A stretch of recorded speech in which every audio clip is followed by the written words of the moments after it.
Hello, my name is Uncle Loorig. I'm a Ghanaian, but right now I'm living in Ohio in the United States where I'm undertaking my undergraduate study.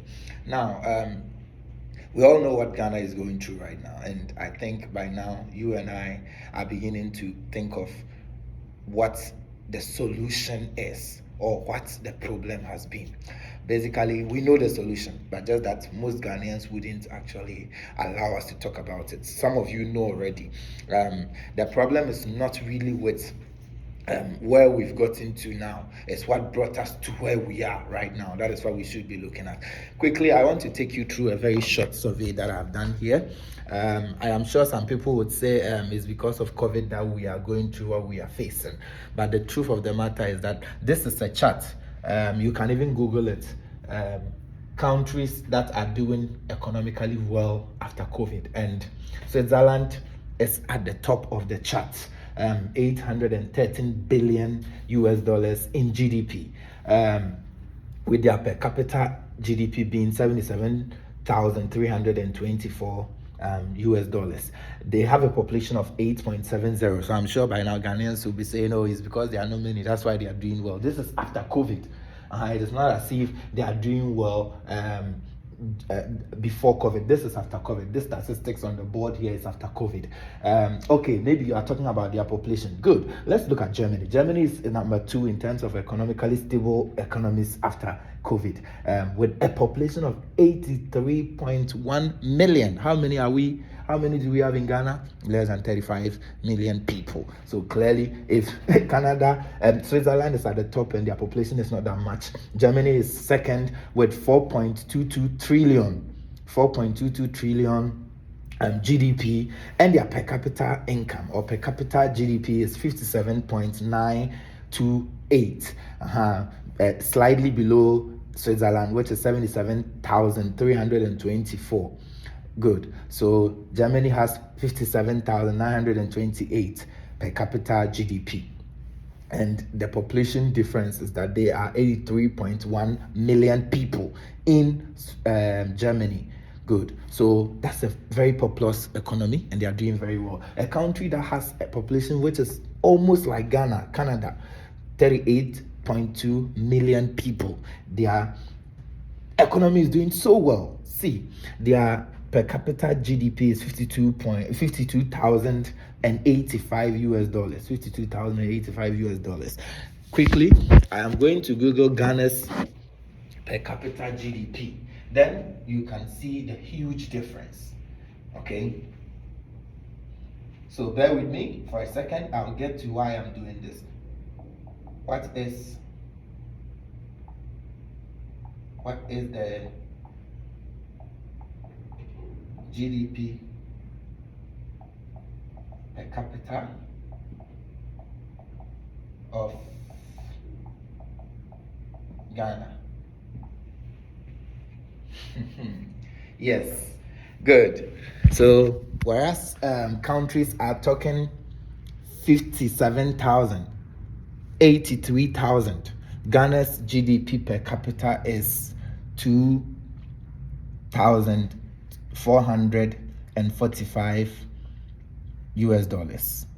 And it's been that consistently. In 2018, it was 2,261. In 2019, it was 2,247. In 2020, it was 2,254. And in 2021, it's at 2,445. I'm sure by now they are working on a way to bring 2022, maybe possibly somewhere in the middle of 2023, when people are frustrated and can't do anything anymore. That is the country you are living in. And I'm so glad I am coming up with this data so Ghanaians will know I am not a wimp who just wants to gain attention on the internet. I want my Ghanaian folks, my people, my family in Ghana to know the economy is not the way it should be. So they hid under false pretenses and they keep us in this particular position that we find ourselves in. But I am not an economist. All this doesn't make sense to me. I am a teacher. I'm a philanthropist. I'm a children's worker. I love kids and I've worked for kids over 15 years, so I deserve to talk. Children are suffering in the country. Mothers are struggling to raise their children. I am here today to let you know that there are things they should have done and they are not doing. There are things they should have done to make the economy good and they are not. Now, fast forward, let's ask ourselves, how did we get into this particular position that we find ourselves in? I just gave you the data so that you will know why it is necessary for us to wake up as Ghanaians and talk. Now, where did the whole problem start from? Some time ago, we all know every country has a way of ruling and a way that the people are able to live and survive, and we have belief systems. Let me put it that way. In simple terms, we have belief systems.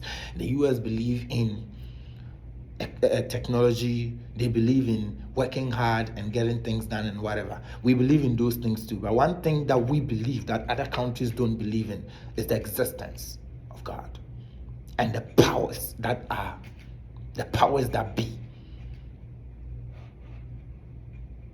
That is what we believe in. You can't change that. You can try, but you can't. That is what Ghana is. Now, in the past, our fathers were right to believe in things they used to believe in. But we all know how Ghana became Ghana. And pastors came in and started praying for the country. One of the economies that you can never look beyond is Kufuor's administration. During that time, we all saw how tremendous Ghana's economy became. That is when free maternal health came in, health insurance came in, the buses that are there, which we call today Kufuor bus, all that time, that's when those things came in. Even the emergency that was built during that time. So now the question is, how did we get to where we are today? Where fuel prices are swallowing the people of Ghana, where children are struggling, where mothers are not even able to secure books and clothes for their children to wear. Go to Sisala East, children have to climb share nut trees to get food to eat. Travel to villages in Western region. There are children who are walking without shirts on. So how did we get to that stage? The simple problem is that we left what we used to do. So it is time we get back to what we can do again to secure the nation and to get things done right. Now, during Kufuor's administration, that was from the year 2020 to 2008, those 8-year period. Remember that there were groups called Kumasi Ministers Fellowship and Accra Ministers Fellowship. They used to meet on Accra Sports Stadium and Kumasi Sports Stadium. They did night prayers and other things for the nation. They did not have their self-interest at heart. It was all about the nation. So when they gather on the park, the prayer was just basically targeted at improving Ghana and making sure the nation was progressing. Now fast forward, when Kufuor left and Mills came in, we saw that these pastors continued praying. But immediately after that change, something happened. Ghanaians started turning away. But let me point out something you don't know yet. The nation was surviving because people cried on God, and we believe in God. You can't change that. Whoever is telling you there is no God, tell that person I said he is mad. Forgive me if I'm being too harsh, but this is painful. I can't be a Ghanaian and see my friends and my family struggling in a country when we have almost everything that can make things easy. We have gold, we have cocoa, we have timber, we have bauxite, we have oil. Some countries have just one of these resources I'm mentioning, and they are doing so well. Some countries don't even have. How can a country that relies on corn, USA relies on corn, how can countries that rely on sugarcane, Brazil, doing better than Ghana? Some countries don't even have one of the resources we have. How are they better than us? How? The nation was on the right path to becoming good during Kufuor's era and into Mills' era. But we saw politicians taking over. That is where the problem is. Politicians started preaching against pastors, and Ghanaians too bought the idea. They made it look like when you go to church, you are mistaken, and you bought the idea. You are the problem. You, the Ghanaian, you are the problem. I am the problem. Nobody else. We are our own enemies. We turned against the people who fought for us in the middle of the night whilst we were sleeping. Spiritually, they did battles which yielded positive results physically the next day. But how did we repay them? People told us, when you pay tithes and offerings in church, you are stupid, and you bought the idea.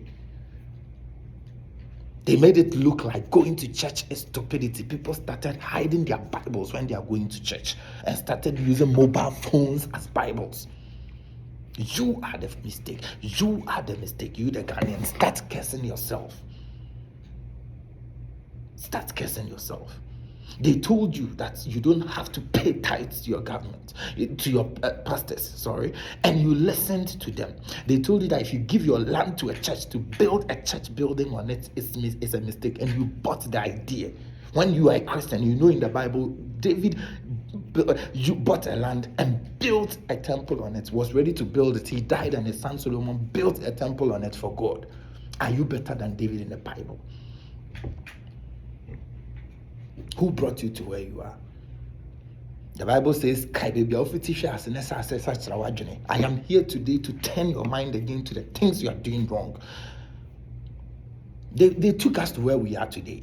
I said this thing about 5 years ago, 6 years ago, when I was teaching. My students will bear witness to me. I was teaching in a school called Treasure Case Academy at Sokoban and Peyo. I am in the US right now, but you can go there and check. Students I trained there 2015, 2016 will tell you. I told them I'm not voting. I used to teach them social studies, and I was telling my teachers group that I don't vote because I know that the politicians are there not to help us. There is no group that is ready to help us yet.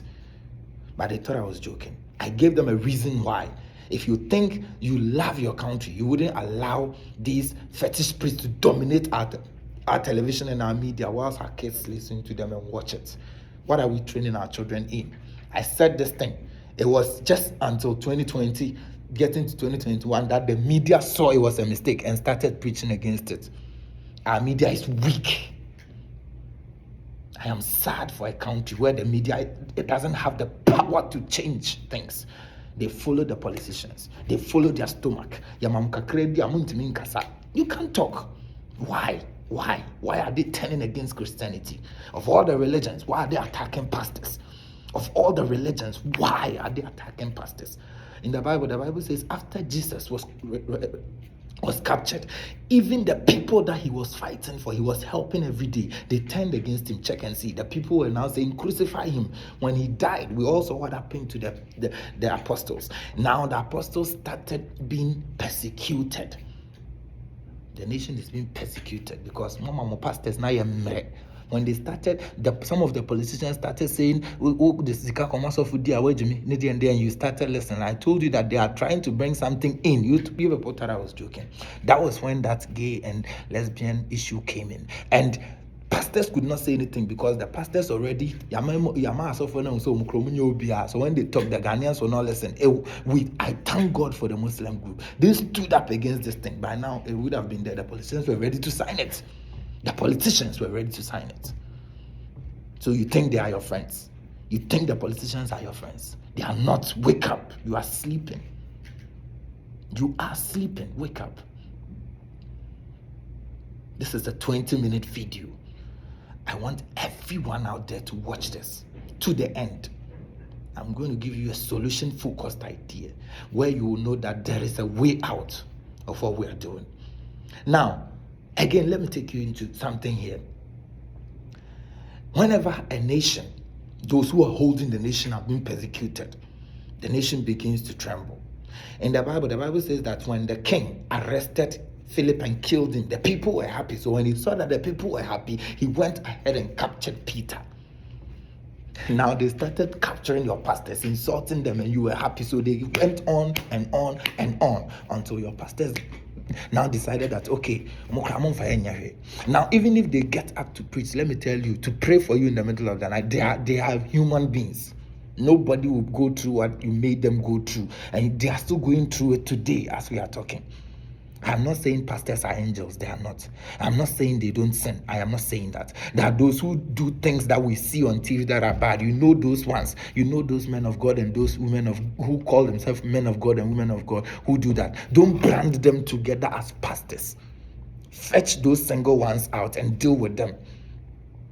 Why is it that when one person living in Ahojo goes to commit a crime, you don't say Ahojo, but you capture that person and you deal with the person? And you know one pastor doing something wrong, and you classify all of them together, and you make Christians begin to hate the people who have fought for them and prayed for them in the middle of the night, and you expect God to be happy up there with the nation. You can't mock God. Go and read the book of Corinthians. The Bible says the Bible tells us that God is not mocked. Galatians chapter 6. You can't mock God. You can't treat his people bad and expect him to still love that nation. Why? They are the ones who used to fight for the nation. Don't forget, let me tell you this, if you don't know. Even if your pastor is a bad person and you go to church not because of the pastor, but you go to church because of God, your offering is accepted in the sight of God. Forget about what everybody is telling you. I don't go to church because of people. Nobody can take you to heaven. It is your heart that takes you to heaven. It is your heart that creates a relationship with God. So with the heart that you love God, you believe in God, it works for you. They deceived you to stop giving offering. Your offering was more like a bank account, and you stopped putting money in that account. Your tithe was more like what do we call an investment, and you stopped investing. How do you yield profits from something you've not invested in? How? Tell me. There are business people out there. I am not an economist. I am not a business person. I am a student affairs professional. I work with students. I work with children. But at least I know that if you invest in something, you reap. Ghanaians stopped investing in the kingdom, and you expect the kingdom to take care of you. It doesn't happen. Now we have seen all the politicians. We are seeing them, finance ministers, spending money, taking our monies away. Now we've seen them, haven't we? Haven't we? Wake up.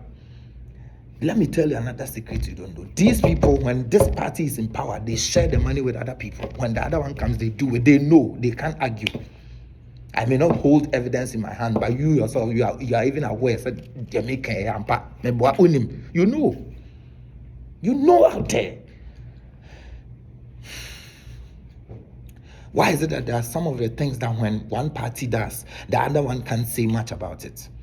Let's take Wyoming's case. The MPP made a lot of noise about it, but immediately they got a share of it, the noise collapsed. you didn't know that, right? Now think about it. Why did they stop talking about it? Why? Oh, and you think NDC is good? Let's talk about Free Ankara going to Brazil to spend our money and confessing in parliament. Mahama took him from there to the presidency. You think these guys are your friends? They are not. Both NDC and MPP, they are not there for you. They are there for themselves and their families. Wake up. Wake up. Those who are really there for you are the priests and prophets God gave you. Go back to them. Every Christian in Ghana, go down on your knees and beg God tonight for forgiveness. Whenever you get access to this video, I don't know when you get it. The solution is one. Go back on your knees and pray for forgiveness. Once that is done, God will turn and look at the country again. The country is bleeding. People are suffering. Once you're able to do that, I am telling you, it won't take months. You will see progress. You will see real progress in the country. Things will stabilize. The instability that is going on in the lives of people, it's not because of anything. It's because we've forgotten God. That is why the Bible will say, if my people, 2 Corinthians, if my people, 2 Chronicles, the Bible says that if my people who are called by my voice will humble themselves and seek my face, if they will turn back to me, I, the Lord, will hear them and heal their land. The land of Ghana is sick. Turn back to God. Turn back to the Father.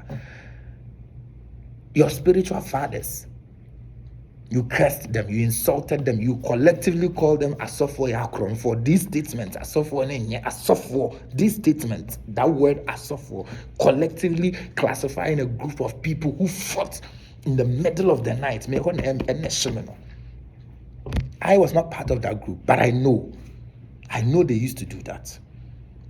And I know my spiritual father does it in the middle of the night. When we go for all night, he spends about 50% of the time that we are supposed to pray in church praying for Ghana.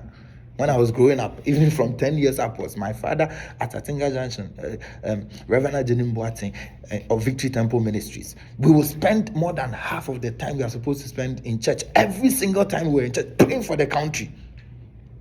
And you turned against these same people. He wasn't doing it because he needed something from anybody. Don't forget, Nanado doesn't even know he does that. Muhammad didn't know. Kufuor didn't know. Nobody knew my church was doing that. Nobody knew other pastors out there were doing that. They go to mountains just to pray for the country. And you guys just believed some politician who is there for his own stomach. I don't want to mention names, but we know which politician started this and trumpeted it on some of the radio stations. And because he's too vocal, because even MPP cannot control him, he says he owns the party. Yes, and we know that politician because he said that, because he came to tell you Udu Sikama software, and you believed it, and you started turning against the pastors. Now you see where that has gotten you. Go back to your spiritual fathers. Leave them. Let them be their politicians. Leave the politics for those who have the breeding for it. You are not a politician. I don't care what someone thinks. I don't care. I wish those two parties had collapsed, so we choose another group that can handle the country. I'm not a politician. I am not here for any votes. I don't know what politics is all about. But one thing I know is that God, if God is on your side, nothing goes bad. Those of us who knew it was wrong, just last year I was in Ghana, today I'm here. Things are moving well. I'm doing a master's degree. Things are because I believed in my head that this is what I want. Focus on what you want. Fight for your children. Focus on leave the politics. Ghanaians, leave the politics. Shawuma. That's what I would say. Kids in Ghana, focus on your education. Don't go in the classroom and be talking. Teachers, especially, most teachers I worked with used to do politics. Anybody who know me from any school I taught in several schools in Ghana before I came here, 15 long years of teaching. So teachers I worked with will tell you, whenever they try to do politics, I shout at them, I don't like it. They know, and I don't do politics in my class. I know that is not what my children need. I know what the future children doesn't need that. They need someone who will tell them the truth, who will give them moral aptitude, moral principles to grow and love their country and fight for their country. I am someone who has never hated the Black Stars. Why? Because people think they are taking money, so you hate them. Who is giving the money to them? Turn your attention from there and look at the one who is giving that huge amount of money to them. WOES can go to a tournament with $2 million. They are 10,000 times richer than Ghana. Ghana will go to that same tournament with $12 million. WOES will go with $2 million. You are going with $12 million. Does it make economic sense? And when you finish, you think it's the players. They've done nothing wrong. If you give it to them, they will take it. When a child comes to school with too much money on them, we don't blame the child. We blame the parents who gave the money to them, unless, of course, the child stole it. And in this instance, the players did not steal the money. They agreed with the one who was sitting by the check. They signed big monies for the players so they can take their share. Turn your attention. Wake up. The politicians have deceived you for far too long. Let's turn our attention from them and focus on our children's future.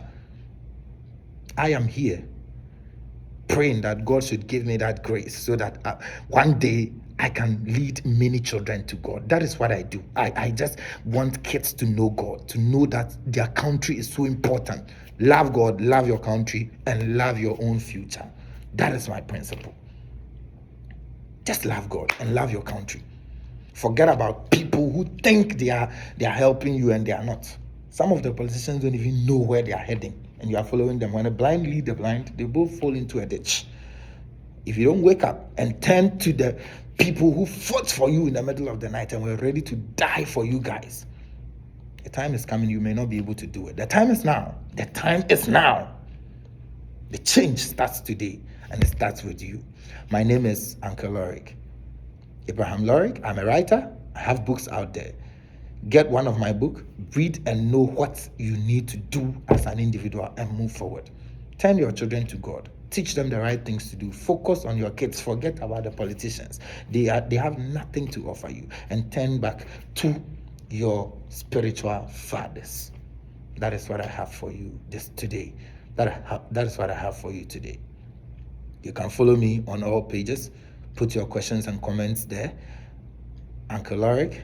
On Instagram, I am _ Uncle Loorig. Twitter, Uncle Loorig. Facebook, Abraham Loorig. Any place you can contact me, do that. If you have questions, let's discuss. If you have comments, let's discuss. Those who think what I'm doing is stupid, go ahead and insult me. One day you wake up and realize what I said was true. Thank you so much.